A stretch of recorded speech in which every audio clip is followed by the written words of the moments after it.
Hi everyone. Option trading कई लोगों को नहीं समझ में आता है क्या होता है। जैसे ऑप्शन हम डेरिवेटिव मार्केट का इंस्ट्रूमेंट है, तो रियल लाइफ में भी हम लोग ऑप्शन ट्रेडिंग करते हैं। अब ऑप्शन बेसिकली होता क्या है, जिसमें आप कुछ प्रीमियम अमाउंट देते हैं आज की डेट पे टू बाय और sell it at a fixed price in the at a fix date. एक टाइम होता है, एक मंथ का ऑप्शन कॉन्ट्रैक्ट ले रहे हैं, तो आप मंथ एंड पे उस प्राइस पे जो आप आज की डेट में प्राइस फिक्स कर रहे हैं उस डेट पे आप उसको सेल या बाय करेंगे, राइट। सो अब डेली लाइफ में उसके लिए आप कुछ प्रीमियम अमाउंट पे करते हैं, आपको पूरा कॉन्ट्रैक्ट वैल्यू पे नहीं करना होता है, राइट। सो डेली लाइफ में हम ऑप्शंस कैसे करते हैं, लाइक आप मूवी टिकट पहले से बुक करते हैं at a pre decided price at a pre decided date. तो अब मूवी जाना, उसको देखने जाना या नहीं जाना, that on in your hands, right. This is a kind of option contract. इसी तरह अगर आप एयर टिकट पहले से बुक कर रहे हैं तो आप प्री डिसाइडेड प्राइस है, बेशक आपको 1 महीने बाद या 2 महीने बाद ट्रैवल करना है, प्री डिसाइडेड प्राइस है, प्री डिसाइडेड डेट है, इस डेट पे आप ट्रैवल करेंगे एंड दिस इज़ एंड आप पेमेंट करते हैं उसकी। सो ऑप्शन में क्या होता है, प्रीमियम आपको कुछ ही अमाउंट देना पड़ता है, पर ये जो टिकट है और ये जो ट्रैवल बुकिंग है इसमें आपको पूरा अमाउंट देना पड़ता है। तो but it is a kind of option that we are having it in our day to day lives. So इसमें भी आप पहले टिकट प्राइस पे कर देते हैं, but the date you are travelling is a future date and price is also pre decided. So this is how we understand options in a simpler way, जिसमें आप क्या करते हैं, एक टोकन अमाउंट जिसको हम प्रीमियम बोलते हैं, एक टोकन अमाउंट देते हैं। मान लो आप बायर हैं, मैं बायर हूँ, आप सेलर हैं, तो आप सेल कर रहे हैं तो आपको मैं एक अमाउंट दूंगी। ऐसे लैंड के केस में भी होता है, जैसे किसी के पास ज़मीन है, आपके पास ज़मीन है, मान लीजिए आपने बेचनी है, 10 लाख की लैंड है। तो आप मेरे पास आते हैं, मुझे पता लगता है उस ज़मीन के बारे में, आप नहीं भी आते हैं तो पता लगता है उस ज़मीन के बारे में कि that amount land you want to sell. तो अब मुझे ये भी न्यूज़ आती है कि वहाँ आसपास कुछ बड़ा हॉस्पिटल या बड़ा स्कूल या एयरपोर्ट आ रहा है, तो उसकी लैंड की वैल्यू बढ़ जाएगी। नाउ आप सेल करना चाहते हैं उस लैंड को, I want to buy it now because मेरे पास न्यूज़ आई है कि इसकी value within a year बहुत बढ़ने वाली है। तो I approach you because you are the land seller.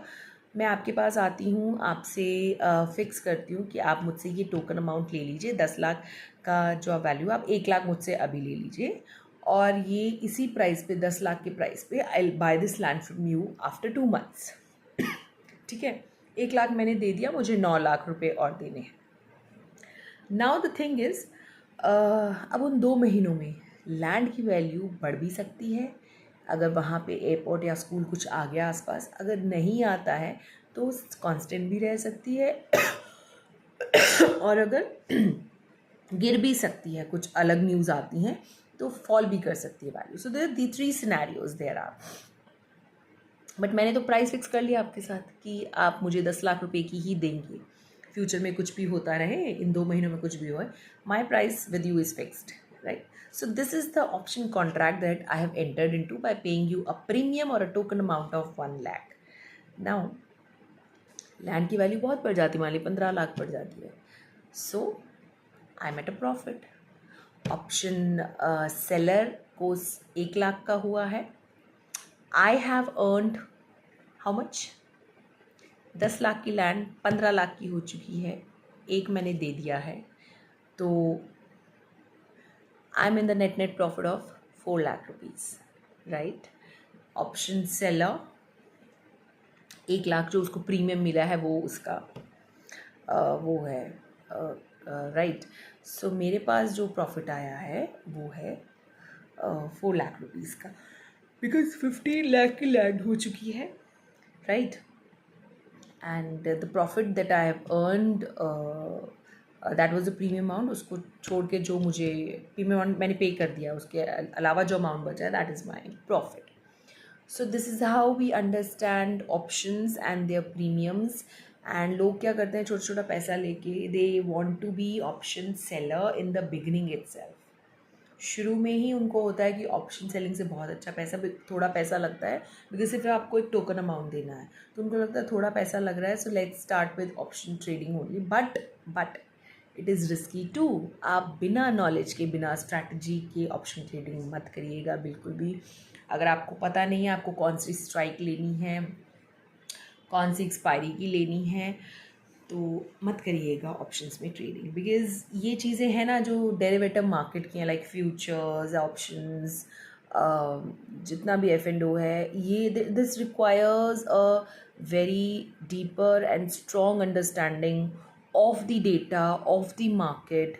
Please do not put orders without a systematic, without gaining or without the proper syllabus. हर चीज़ का एक सिलेबस होता है, वैसे ही ट्रेडिंग का एक सिलेबस है। अगर आप विदाउट सिलेबस उसमें जंप करते हैं पैसा बनाने के, उसमें और नहीं बनता है, सारा खो जाता है, then it will be big problem. It can be a big problem for anyone, right. तो सीख के आइए मार्केट में, सीख के काम करिए, no worries. And stop loss ज़रूर लगाइए, बिना स्टॉप लॉसेस के ट्रेड मत करिएगा, बिकॉज एक ट्रू ट्रेडर की पहचान यही है कि अपना कैपिटल बचाना है। नो मैटर वॉट आप प्रॉफिट अर्न कर रहे हैं, नहीं कर रहे हैं, आपको पहले अपना लगाया हुआ पैसा बचाना है। Your first priority should be to save your money, right? And how do you like my videos? Just comment and do subscribe my channel.